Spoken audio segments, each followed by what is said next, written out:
एगो बात सीता हमने के 7 जन्म तक साथे रहल जाए दिया बात जैसे कह सके तो दिया और बातें हम। ए जी जमाना बदल गई बा, अब हमनियों के बदले के पड़ी।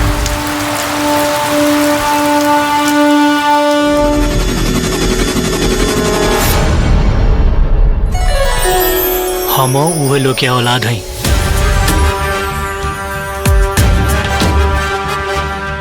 देखौकी से पहले एक बार अपन होखे वाली मेहरारू के जरूर देखे। तू हमरा से कितना प्यार करबा? परम पिता और पूजनीय माता सीताराम के जैसन। कबो हमरा के छोड़ के तना जाइबा? चाहे कितनो तकलीफ काहे ना होके, आखिरी सांस तक साथ निभाई अपना माई बाबूजी के तरह। हाथ पकड़ ले बनी, साथ निभावे खातिर वादा बा। सांस छूट जाए लेकिन हाथ कबो ना छूटे। फूल सुगंध साथ रहे हरदम, जैसे फूल सुगंध साथ रहे हरदम। तो दिया और बाती हम, तो दिया और बाती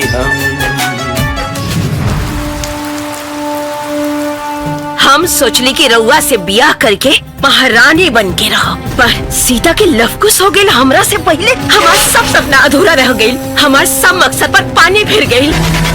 का माँ जी तनी तो तमीज होके के चाहिए।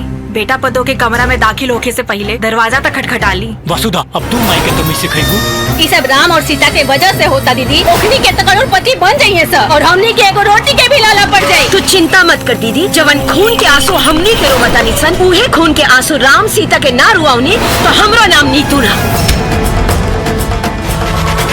ना माई, ऐसा औरत के संग हम 7 जन्म तक 7 सेकंड भी नहीं रह सका।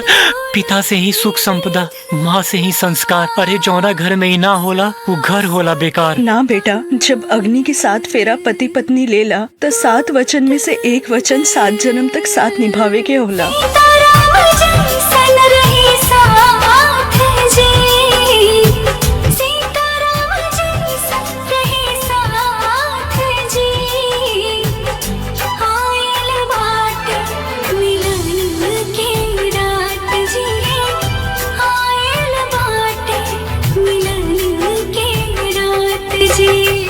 औरत हमेशा अपना पति से पहले अंतिम विदाई लेवे की इच्छा रखेले।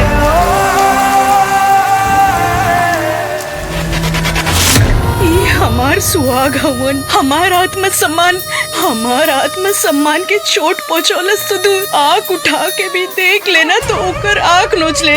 राम, फसल ओहिजे अच्छा होला जहाँ के जमीन और बीज भी अच्छा होला। मन करता अपना नाती के खिलाती, अपना हाथ से झूला झुलाती, लेकिन सब सपना सपने रह गए।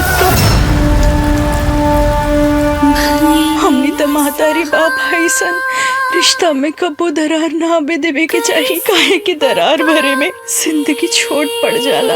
सीता दुनिया भले साथ छोड़ दे, लेकिन आखिरी सांस तक तोहर साथ बनल रहे के चाहिए, दिया और बाती के जैसन।